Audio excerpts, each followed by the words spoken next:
Aku rasa buat masalah ni semua peminat dan penyokong bola sepak dekat Malaysia ni tengah menunggu 28 hari bulan ni lah. Lagi-lagi penyokong bola sepak Kedah dan JDT. Sebab dua tim ni lah yang akan berjumpa untuk perlawanan Piala Subangsih bagi pembukaan Liga pada tahun 2020 ni. Jadi macam biasa, sebelum kita pergi kepada prediction, kita tengok dulu berita dan statistik yang ada di dalam dan di luar padang. Bagi pasukan JDT, apa yang best untuk mereka bagi season 2020 ni? Sudah semestinya lah stadium baru mereka yang dikatakan salah satu stadium yang terbaik di Asia ni. Sampai Hublot pun sponsor lah papan nombor elektronik hak pengadil duk angkat tu. Untung player JDT dapat jam free. Selain daripada stadium baru mereka yang cantik mata memandang tu, tapi memang cantik betul weh, yang tu aku tak menafikan lah. Pasukan JDT bawa masuk dua orang player baru, yang mana salah seorangnya ialah Leridon Krasniki. Seorang player yang kita tahu mempunyai skill, ability, creativity yang komplit lah sebagai seorang player yang bermain di bahagian tengah. Dan yang seorang lagi ialah player right back yang last minute keluar daripada tim lama dia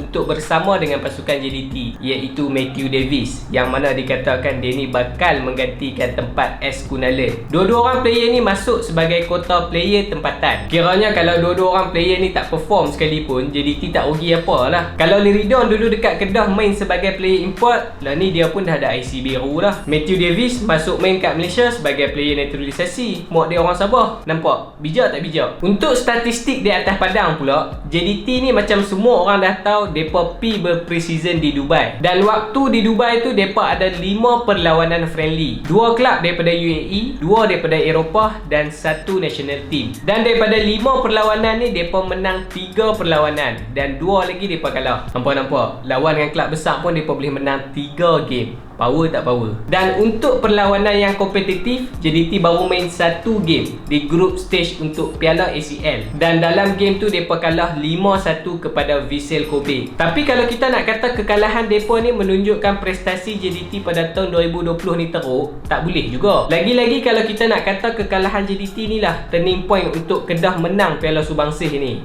Tak boleh. Sebab ACL tu dah level lain dah. Dia bukan level-level Liga Malaysia ni. Kalau hampa tengok player dalam tim Vissel Kobe ni, kita tak payah tengok ramai lah, kita highlight seorang je, Iniesta. Walaupun umur dah 30 lebih, main macam tak berpeluh langsung duduk atas padang. Tu tak kira killer pass dia tak masuk akal lagi.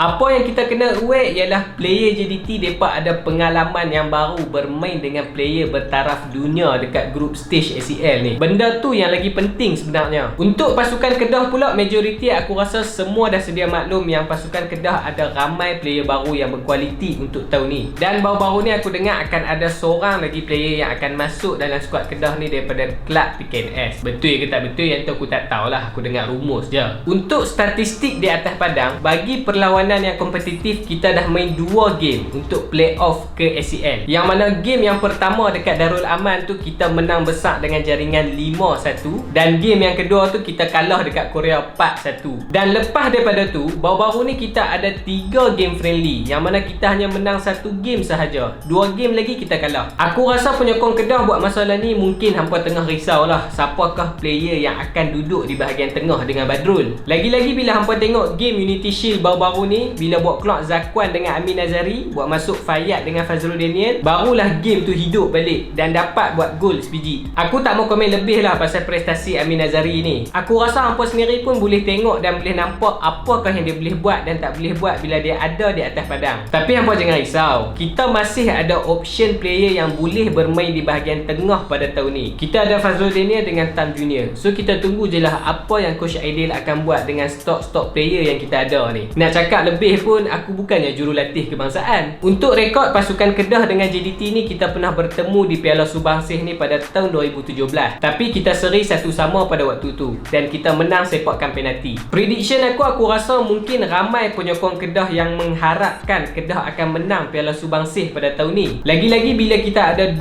orang player baru yang sensasi dekat Liga Malaysia ni di bahagian serangan. Tapi hampa kena ingat, JDT tu bukannya tim yang baru menapak dekat Liga Malaysia ni. Dan dalam tim depa boleh dikatakan 80% adalah player yang lama dah bermain sekali. Dan faktanya hampa kena ingat, hampir separuh player depa tu adalah player kebangsaan. Tu tak kira advantage bermain di stadium baru depa lagi. Takkanlah first game rasmi stadium baru mereka nak catatkan dengan rekod kekalahan kan. Kalau on paper memang kita boleh tengok banyak kelebihan pada pasukan JDT. On paper je lah. Tapi kalau Coach Aidil ada taktikal dan perancangan dia yang tersendiri, tak mustahil akan ada kejutan di Johor nanti. Macam mana yang dia buat dekat Pahang pada tahun lepas. Bukan nak kata aku tak yakin dengan pasukan Kedah. Aku percaya setiap tim tu ada kelebihan dan kelemahan dia sendiri, termasuklah pasukan JDT sekalipun. Tapi cuba kita tengok di side yang lebih realistik. Advice aku, kita jangan letak expectation yang terlalu tinggi dalam pasukan, sebab benda tu akan bagi tekanan pada jurulatih dan player yang bermain di atas padang. Contoh kalau at the end result dia tak sama dengan apa yang hampa expect, dah hampa salahkan tim balik. Padahal hampa yang letak expectation yang tinggi melangit. Prediction aku untuk Piala Subangsih ni, Kedah akan seri dengan JDT dan mungkin kita akan menang penalti.